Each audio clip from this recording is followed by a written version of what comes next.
We call this meeting to order for planning and zoning. We have a quorum. Who's missing?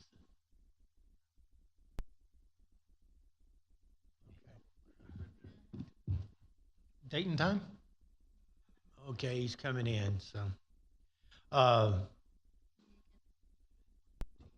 It's March 18th, 6:30. We do have a quorum, as I said. We got Commissioner McDonald coming in now. Can we have an introduction of the agenda and the format of the hearing, please? Staff? Sure thing. So for the single item tonight, we will have a call to order followed by staff report. Then the applicant will have their opportunity to make a presentation. Afterwards, we'll have public comment in support or opposition to. At that time, please state your name and address for the record. Be brief and to the point within a 3-minute time frame. Following that, commission and staff will have their discussion, and the commission will vote to recommend approval as presented, approval with conditions, denial of the request, or to table the item.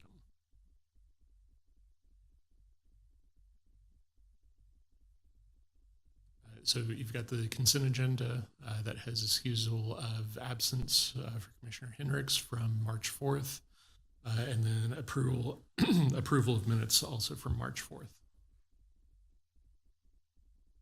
Turn back to you, Chair.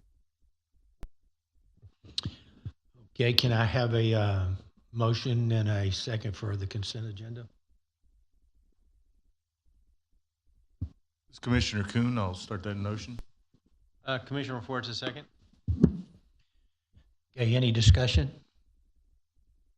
Seeing none, all those in favor, sign by raising your right hand.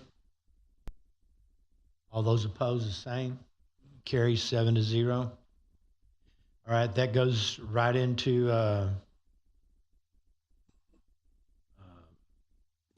new business.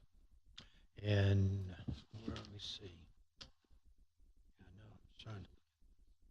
Okay, a request by David White, Tetra Land Services, the applicant on behalf of the BEFM 518 Realty owner for approval of the replat Sunrise Flats 2, creating 2 lots on 5.5838 acres located on the southeast corner of Broadway in County Road 666. General location, southwest corner of Broadway Street and County Road 666. Can I have a motion and a second? So moved. Commissioner Dugas, second. All right, that moves us into staff's report. Thank you, Chair. Let me introduce Florence Buaku. Florence, take it away. Thank you, Martin. Good evening, Chair and members of the Commission, and good to see you, Commissioner McDonald. This replat is for Sunrise Flats 2, creating 2 lots. The intent is to subdivide the original 1 lot, which was previously approved, into 2 separate lots with the intent of developing a retail strip as well as a self-service auto wash. The general location is the southeast corner of Broadway Street and County Road 666, which is also known as Smith Road. So staff has reviewed this according to the review criteria and has determined that it is consistent with our comprehensive plan. It is also consistent with our thoroughfare plan and unified development plan, and as well as our platting requirements. This is a replat, so there's no tree mitigation or preliminary plat involved. So on your screen, we do have the zoning map. The current zoning of the property is general business, and it is consistent. It supports the proposed uses for the lot. The future land use is retail, office, and services, which supports the 2 proposed uses on the site. So on your screen is the proposed subdivision of the lot. It used to be one lot. Lot 1 is under development at the moment, and lot 2, which is the lot proposed for the self-service auto wash, has an approved conditional use permit. And the applicant has requested that the drainage easement between the lots as well as access easements be recorded by separate instrument.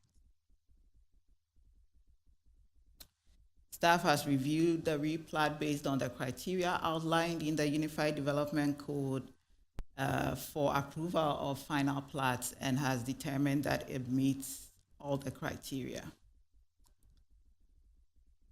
As such, staff is recommending approval of the proposed replat. And that concludes staff report. Thank you. Thank you, staff. Applicant presentation.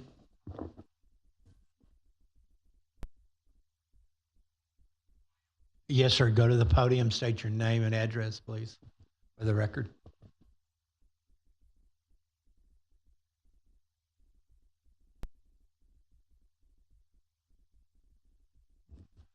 Good evening, Commissioners. My name is David White, representing the applicant Tetra Land Services. The address is 5304 Ashbrook, Houston, Texas 77081.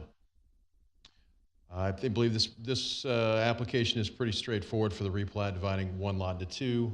I don't really anticipate any questions, but I am here to field any questions from the Commissioners or the staff as they deem necessary. Okay, thank you. If we have any, we'll call you back up then. All right, that opens it up to commission's discussion. Anybody got anything? Okay, we got one commissioner. Commissioner Hendricks here. I have a question. Did you say that the access easement is recorded by others or later date? Yes, so I believe the applicant is waiting to get set on the layout for the development on both lots before determining where exactly the access easement is going to be. But on the plat, there's a note that is granting an access, cross-access between the two properties. Okay, that's good. So no matter what, it's guaranteed. Exactly, just the specific location is not on the plat. Thank you. That's it. Okay, I got one thing that I probably should have done before we went to staff, being that there's nobody else in the room except our city councilman. I kind of passed on it, but I'm going to ask it anyway. Anyone wishing to speak for or against this, please state it at this time. Second time, anyone wishing to speak for or against. Third and final time, anyone wishing to speak for and against. Now, let's go to commission. One thing I noticed, just kind of general information, when we passed the CUP for the auto wash, I want to say it was Patrick had a nice radius of 1 mile and 3 miles, and we counted how many other car washes were in the area. We discussed them. I remember discussing them completely because I live in the area. On the not opposite corner, but on Silver Lake Parkway, which is the next north and south coming up, there's a CVS on the southwest corner. Next to it is a Firestone, I think, tire care center. There was vacant land there, and they are putting a car wash there, just as an FYI. I don't believe that is city property, or within the city boundary, I should have said. So there was no way for city staff to know that. I just wanted to point it out as an FYI. Sometimes that does happen to us, and in case in point here. But they'll probably be both successful since these things are popping up regularly. Commissioner Fortes, we do actually, so I went and popped that map up. It was identified as being outside of the city limits. So we're ahead of the game. Good catch, Patrick.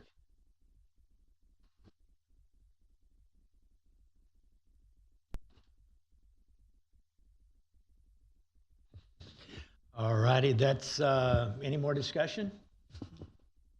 Call for the vote. All those in favor, sign by raising your right hand. All those opposed? Same sign. Carries 7-0. All right, that's moving into city council update. Thank you, Chair. So just a few items that were heard and voted on that y'all have previously discussed at the March 4th City Council meeting. We had the first reading of the ordinance to amend the zoning at the Pearland Town Center for the Pelican development. There were a few people who spoke in opposition of the project from the neighborhood to the south, as y'all saw at the P&Z Commission. 11 of those were in opposition and one was just for additional information. Generally, they discussed their concerns about lighting, parking, the ability for public services to get to that area, as well as detention, traffic, and notification.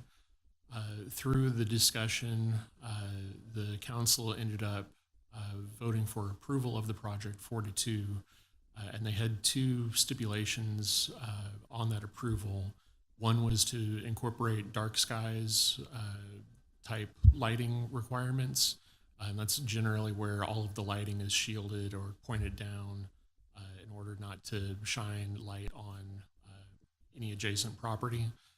And then the second was to provide some additional infill for the southern portion of the trail to have some additional trees in there.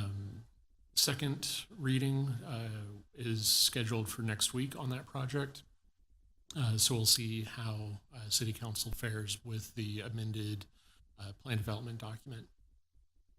We also saw the second reading for the property just down the street, 3801 Liberty. That's the one that went from, they had requested R2 to OP, but y'all recommended NS. Council did agree with y'all, and NS was assigned to that property. Last thing that I'll cover is the conditional use permit for the beauty school there in Old Town. Y'all saw that, recommended approval of it unanimously, and council recommended approval as well.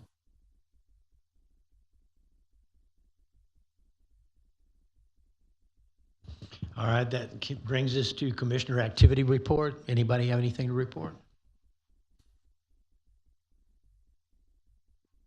Seeing none, that means that our next meeting will be on April the 1st, 6:30 on 2024. So it's not a joke. All right. So being at that, I adjourn this meeting at 6:43.